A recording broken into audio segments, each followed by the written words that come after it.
Anak-anak? Ya, anak-anak kamu ajarin kayak gitu.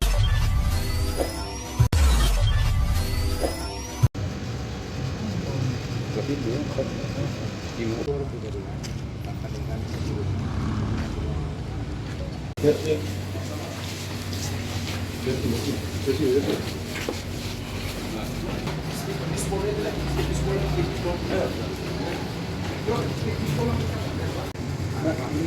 tegak lah kepalanya. Nurut kan abang ini panglima motor. Siapa panglima ya?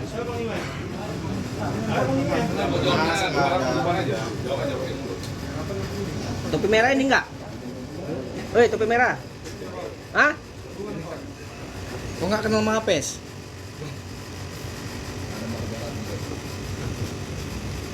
Yang Nasution. ini motornya siap korban. Ini pelaku siap. Pelakunya berapa orang? 7 orang, berapa motor dia? Siap, 7 orang. Pakai berapa motor?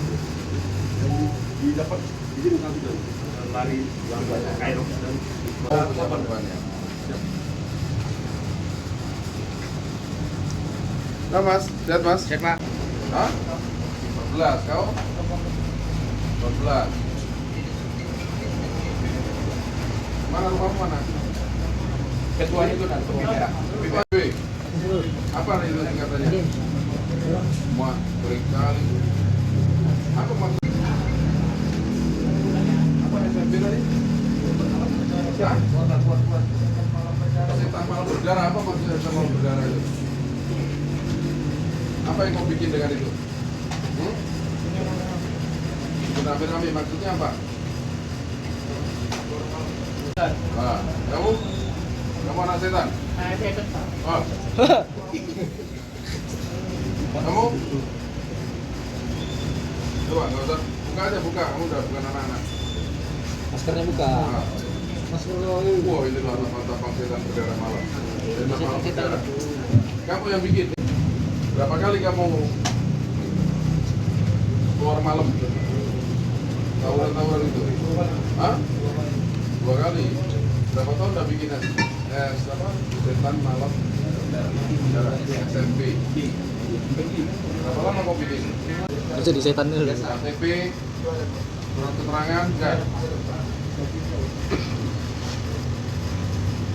Terus kamu suruh apa kalau mau jadi anggota itu? Dari Polsek Patumbak, Polres Tabes Medan, yang melakukan pengungkapan terhadap aktivitas geng motor yang kemudian berujung pada tindak pidana pencurian dengan kekerasan, yang korbannya juga salah seorang anak berumur 17 tahun.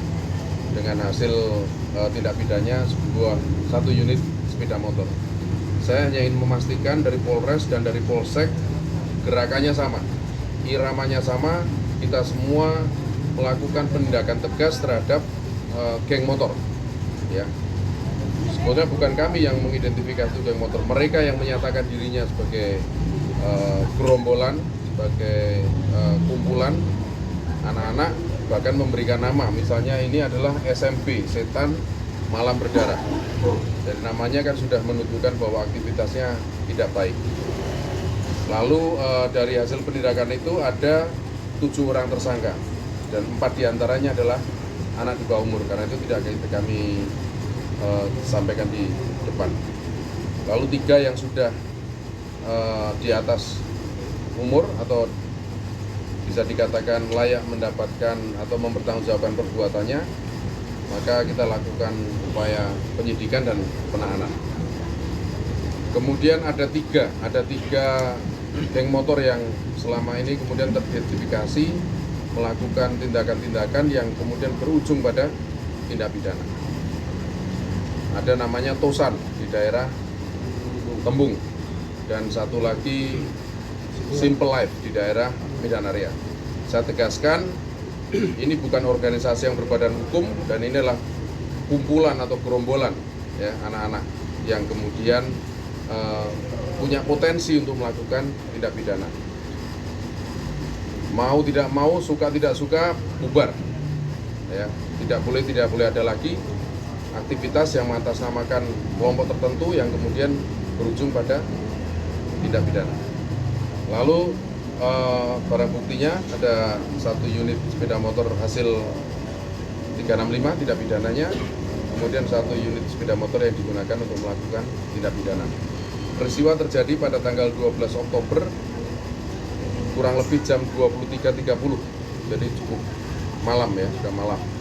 Waktunya tidak melakukan aktivitas-aktivitas yang mengganggu masyarakat. Saya rasa itu nanti detailnya. Sudah berapa kali mereka beraksi, Pak? Kalau pengakuan ya pasti minim, ya kan, pengakuan dua kali melakukan aktivitas yang mengganggu masyarakat, bahkan yang ini yang terakhir yang kemudian berujung pada tindak pidana. Nah, kalau berdasarkan laporan, Pak, laporan yang mungkin masuk ke Polsek Patumba atau jajaran lainnya? Ya, kalau informasi gerakan-gerakan atau tindakan-tindakan mereka yang kemudian bergerombol menggunakan sepeda motor bersama-sama, kemudian mengganggu kegiatan masyarakat, itu kan di media sosial juga ada beberapa. Cuman yang teridentifikasi kemudian berujung pada tindak pidana yang ada 1. Ada tersangka lain yang mereka masukkan pengejaran, Pak? Ya, kita akan sampai ujungnya.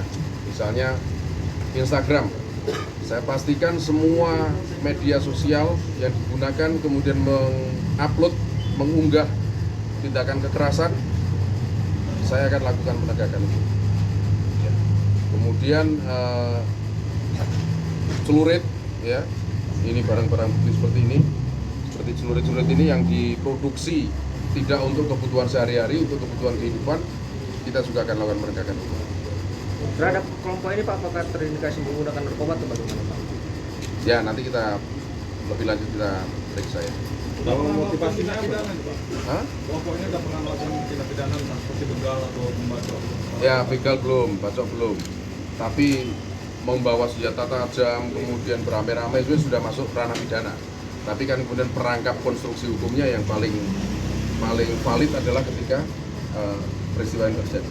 Motivasi kelompok geng motor ini melakukan kegiatan mereka ini apa ya Pak? Mereka kebanyakan anak muda-muda kan. Ada yang bilang iseng, ada yang bilang untuk eksistensi gitu ya. Tapi mereka bisa dikatakan sebetulnya yang mana? Oh, udah yang mana ini? Nah, nanti tanya Kapolsek kan. Pak, dengan adanya geng motor ini Pak, apa himbauan ke masyarakat Pak? Himbauan kepada masyarakat? Himbauan kepada masyarakat untuk keluarga, ini kan keluarga ya. Mari kita sama-sama memberikan pengawasan ketat kepada anak-anak kita. Memang eranya harus ada pengamanan katakan ya pengawasan yang ekstra lah untuk anak-anak muda kita. Lalu kepada masyarakat, pergerakan mobilisasi mereka dengan kelompok menggunakan sepeda motor ini kan sangat liquid, sangat cair, bisa terjadi di mana saja, ya kan? Maka waspadai, kemudian laporkan secepat mungkin. Kalau bisa setiap gang, kemudian setiap kepling itu punya satgas-satgas khusus untuk anti tawuran, anti geng motor, gitu. Jadi kita bisa lebih masif, lebih sinergi. Ya. Pak, tadi informasinya ada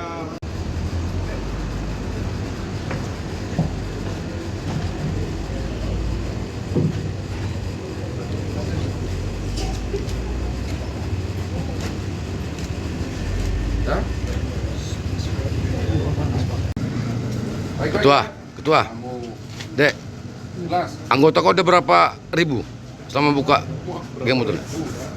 Hah? Belum ada puluhan, Berapa anggota kau? masih 14. 14? Bukan ribuan?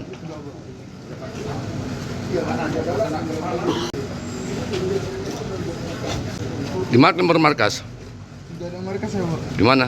Cuma tempat duduk yang Di mana itu yang ngumpulkan? di samping GB Metro Angkos, Pak. Oh, oke. Selama operasi, udah berapa korban kalian yang kalian ambil? Pernah ada. Boleh kok, udah lah kan?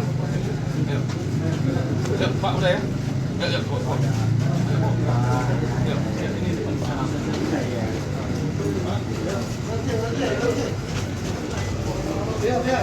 Siap. Udah.